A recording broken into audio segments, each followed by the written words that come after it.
before my comedy career, I was getting in a lot of trouble. You know, white collar crimes and shit like that, credit card scams, you name it. And so no, I did not see myself going from a troublemaker in my early 20s to now just approaching 30. You know, over the last 5 or 6 years being a Black entrepreneur, like I bought my home and my cars and stuff like that just from my comedy.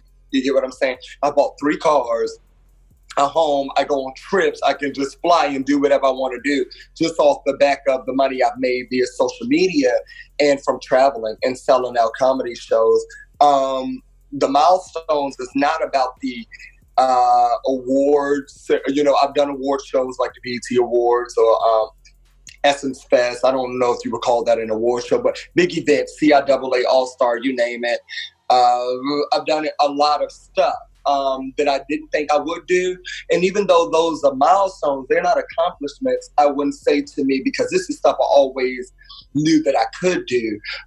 What's an accomplishment to me is to hear me get on, to see myself on stage is like an out-of-body experience. And I have this chant line when I say, you know, and that ain't the part that behooved me. And my fans come right in and be like, what behooved me was, those are accomplishments. Like when they want to finish my shit that I have said, this is the way I talk. I'm using behooved in the wrong content. Behooved is in your best interest. Like, it'll behoove you to know what the fuck behoove mean before you use behooved. But I like to use it that way.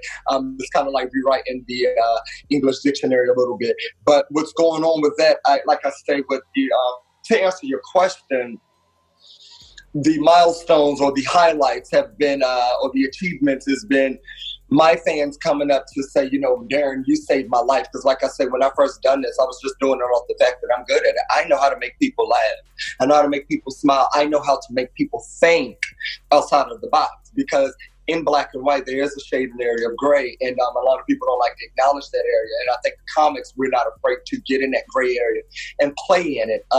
So my highlights have been my fans saying, you know what, Darren, you changed my life. My dad was in hospice. I was going through this.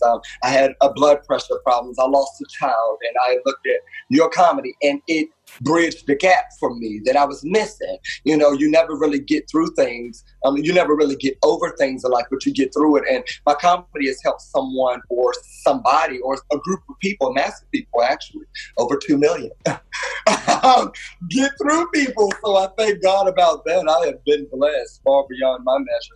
If he don't do anything else for me, he's done enough. So, yeah. To look for me, guys, on any other platforms, it's Love Darren Fleet. On Instagram, that's LOVE. Darren is DARREN. Fleet, FLEET, as in Fleetwood Mac. On Facebook is Darren Fleet Comedian. On Twitter is @Fleet Darren, FLEET, TikTok, Darren Fleet, DARREN, FLEET. Oh God, I feel like I'm saying this a lot of times. And yeah, that's about it. We're surpassing about 1.3 million now on Facebook, almost 300,000 on TikTok, a little over 600,000 IG. So the numbers are there. It's looking real healthy. So I call my fan base the Fleet Hive. So Fleet Hive, welcome all our new Fleet Hive members. That's my session with Beyonce. Yeah, and so hopefully this just works out. I'm thanking God for the exposure, and thank God too that you took out the time to interview little old fucking me. Thank you, man. I appreciate that.